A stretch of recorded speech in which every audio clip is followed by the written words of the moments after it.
మాయావతి గారి శ్రీ బహన్జీ మాయావతి గారి నేతృత్వంలో ఉన్న బహుజన్ సమాజ్ పార్టీతో కలవటం చాలా ఆనందంగా అనిపించింది. ఈ కలయిక ముఖ్యంగా నాకు వ్యక్తిగతంగా 2008 నుంచి గతంలో కూడా నన్ను బీఎస్పీకి నన్ను ప్రెసిడెంట్గా ఉంటారని నాకు కొన్నిసార్లు ప్రపోజల్స్ వచ్చినాయి. ఆ రోజున ఫాలో అయిన మీడియా వర్గాలకి సన్నిహితులకి తెలుసు ఆ రోజున. కానీ అప్పుడు పొలిటికల్ ప్రస్థానం వల్ల దాన్ని ముందుకు తీసుకెళ్ళలేకపోయాం. కానీ ఈ విధంగా 2019లో బహుజన్ సమాజ్ పార్టీతో అలయన్స్ జనసేన పార్టీకి చాలా బలం అనిపించింది, చాలా ఆనందం అనిపించింది. అన్నిటికంటే కూడా నాకు వ్యక్తిగతంగా చాలామంది బహన్జీ మాయావతి గారి గురించి కానీ అలాంటి ఒక మంచి నాయకురాలని దేశంగా అత్యున్నత స్థానంలో చూడాలి, ఆవిడ ఈ దేశానికి ప్రధానమంత్రిగా చూడాలి అని కోట్లాది మంది ఆకాంక్షిస్తూ ఉంటారు. అలా ఆకాంక్షించే వాళ్ళల్లో నేను కూడా ఒక వ్యక్తిని. ఒక పొలిటికల్ పార్టీ నడుపుతూ, ఎందుకంటే తెలంగాణలో ఎందుకంటే మనకి ప్రత్యేకించి రాష్ట్ర విభజన జరిగినప్పుడు ఒక స్లోగన్ తీసుకొచ్చారు తెలంగాణ నాయకులు, దళితుని ముఖ్యమంత్రి చేస్తాం తెలంగాణ వస్తే అని చెప్పి. మరి ఏ కారణంగా జరగలేదో మనకి తెలియదు, కానీ ఒక రాష్ట్రానికి, తెలంగాణ రాష్ట్రానికి ముఖ్యమంత్రిగా దళితులను చూడలేకపోయాం. కానీ ఈ దేశానికి బలమైన నాయకురాలు బహన్జీ మాయావతి గారిని ప్రధానమంత్రిగా చూడాలని జనసేన పార్టీ చాలా బలంగా అభిలషిస్తుంది. దాంట్లో మేము ముఖ్యంగా లక్నోకి వెళ్ళినప్పుడు మాట్లాడినప్పుడు ఆవిడ మా మీద చూపించిన ప్రేమ కానీ మమ్మల్ని కదిలించేసింది. చాలామంది నాయకుల్ని దూరం నుంచి చూసి వాళ్ళ మీద ఒక ఒపీనియన్ ఒక అభిప్రాయం ఏర్పరచుకుంటే వాళ్ళు ఇలాంటి వాళ్ళు అలాంటి వాళ్ళు అని చెప్పేసి ఏ పరిస్థితుల్లో ప్రవర్తించారు ఇవన్నీ మనకు అర్థం కావు. అలాంటిది మాయావతి గారిని అందరూ చాలా ఆవిడ ఔన్నత్యాన్ని కానీ ఆవిడ వ్యక్తిత్వాన్ని కానీ చాలా మంది చూపించలేకపోయారు, అర్థం చేసుకోలేకపోయారు నాకు అనిపించింది వ్యక్తిగతంగా. నాకైతే ఆవిడ మాయావతి గారు నాకు ఒక మాతృమూర్తిగా అనిపించింది. ఒక బలమైన పొలిటికల్ రాజకీయంగా ఒక బలమైన అండదండలు కనిపించినాయి. అన్నిటికంటే కూడా మేము మాయావతి గారు, సోదరులు మనోహర్ గారు మేము కూర్చున్నప్పుడు మా ముగ్గురి మధ్య జరిగిన చర్చలు, వీర్ సింగ్ గారితో పాటు మా మధ్య జరిగిన చర్చల్లో ఎన్ని సీట్లు సర్దుబాటు అనేది కూడా రాష్ట్రానికి, దేశానికి ఏం చేయాలి, ఎలాంటి సమాజం ఉండాలి, ఎలాంటి అభివృద్ధి కార్యక్రమాలు ఉండాలి, నిరుద్యోగం ఎలా పోగొట్టాలి, అసలు రాజకీయాలు అనేది ప్రజలను భయపెట్టేలా ఉండకూడదు, ప్రజల్ని కలిపేలా ఉండాలి, ఇలాంటి చాలా చక్కటి వాతావరణంలో జరిగినాయి చర్చలన్నీ. దాని తర్వాత మీరు ఎట్లా కుదిరితే అలా ఆలోచించని చెప్పి వీర్ సింగ్ గారిని పంపించారు. వీర్ సింగ్ గారు ఇది థర్డ్ టైం ఆయన Rajya Sabha member of parliament, Rajya Sabha మెంబర్గా చేస్తారు, ఎంపీగా చేస్తారు రాజ్యసభ ఎంపీకి. మాకు ఇవన్నీ చాలా అసలు ఆవిడ మా మీద చూపించిన ప్రేమ కానీ మాటలు కానీ మా మధ్య చక్కటి వాతావరణం కదిలించేలా చేసింది. అందుకని వ్యక్తిగతంగా మాయావతి గారిని మేము మనస్ఫూర్తిగా వారి చూపించిన ప్రేమాభిమానాలకి, ఆదరాభిమానాలకి జనసేన పార్టీ తరఫు మేము మనస్ఫూర్తిగా వారికి ధన్యవాదాలు తెలుపుకున్నాం మాయావతి గారికి. అలాగే వీర్ సింగ్ గారికి ముందుకు తీసుకెళ్ళినందుకు వీర్ సింగ్ గారు నేను గత 6 నెలలుగా మేము దీని గురించి మాట్లాడుతూ ఉన్నాం. కానీ కరెక్ట్ ఈ సమయంలో దీని ఒక బలమైన ముందుకు తీసుకెళ్లే వాతావరణం రావడం నిజంగా మాకు ఆనందం కలిగించింది. సో ఈరోజు మేము వీర్ సింగ్ గారు కానీ మొత్తం లాస్ట్ ఫ్యూ డేస్గా మేము చేసిన ఎక్సర్సైజ్లో బహుజన్ సమాజ్, జనసేన పార్టీ, జేఎస్పీకి, బీఎస్పీకి అలయన్స్లో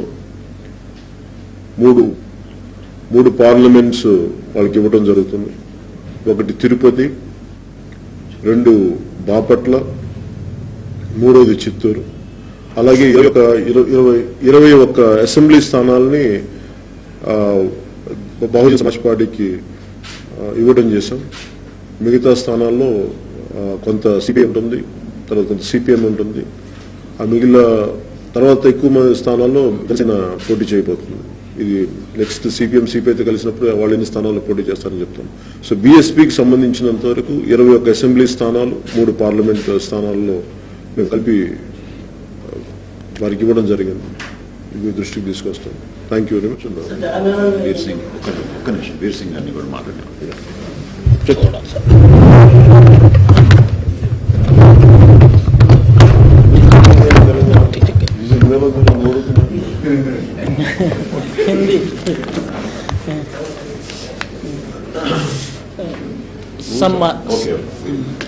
सम्मानित जनसेना पार्टी के राष्ट्रीय अध्यक्ष आदरणीय श्री पवन कल्याण जी, श्री एन मनोहर जी, बहुजन समाज पार्टी के आंध्र प्रदेश के अध्यक्ष आरजे मल्लिक जी, बहुजन समाज पार्टी के स्टेट कोऑर्डिनेटर चिट्टी बाबू जी, आज हम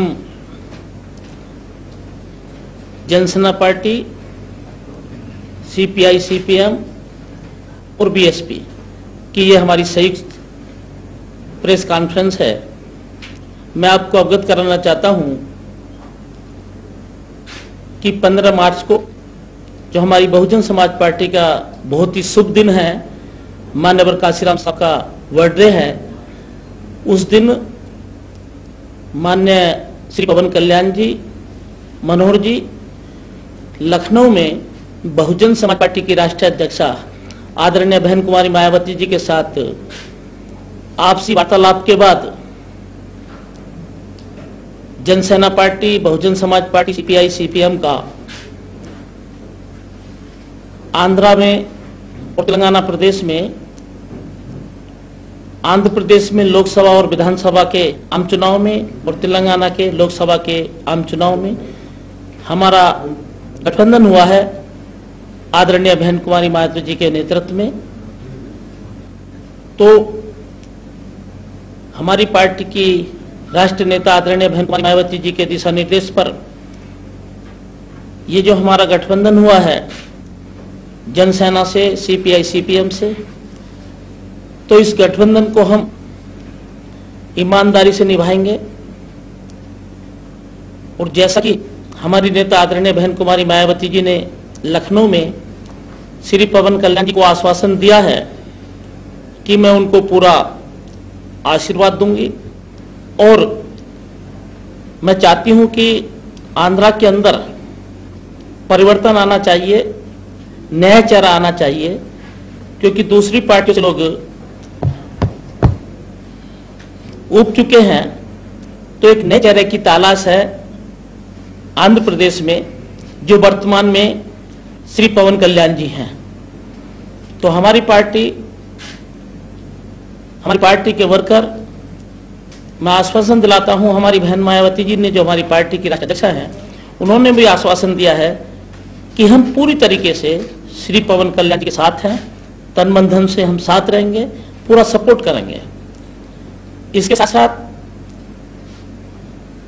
हमारी नेता आदरणीय बहन कुमारी मायावती जी जो हमारी पार्टी के अध्यक्षा हैं, वो पूरे देश में बाबा साहब के समतामूलक समाज की स्थापना के सिद्धांत पर चलकर कि सर्व समाज में भाईचारा कायम हो, ये बाबा साहब की सोच थी। तो बहन कुमारी मायावती जी बाबा साहब अम्बेडकर साहब की सोच के मुताबिक सर्व समाज में भाईचारा कायम करके आगे बढ़ रही हैं। तो उसी के पैटर्न पर हम आंध्र प्रदेश में और तेलंगाना में सर्व समाज में भाईचारा कायम करके इस चुनाव को लड़ेंगे, और हमें पूरा भरोसा है कि इसमें सफलता मिलेगी।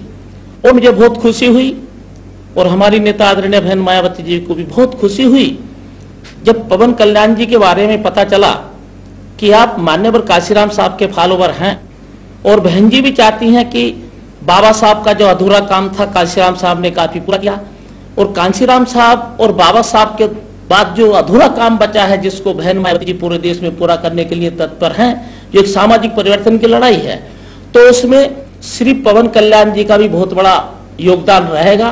क्योंकि श्री पवन कल्याण जी भी मान्यवर काशीराम साहब की विचारधारा से बहुत प्रभावित हैं, क्योंकि इन्होंने लखनऊ के अंदर जो कांशीराम स्मारक, अम्बेडकर पार्क और सारा देखा बहन जी का बना हुआ, तो उससे बहुत प्रभावित हुए हैं। तो इनके मन में भी है कि मैं भी। हेलो, మిమ్మల్నే యోయో టీవీ యాప్ డౌన్లోడ్ చేసుకున్నారా? ఇంకా లేదా?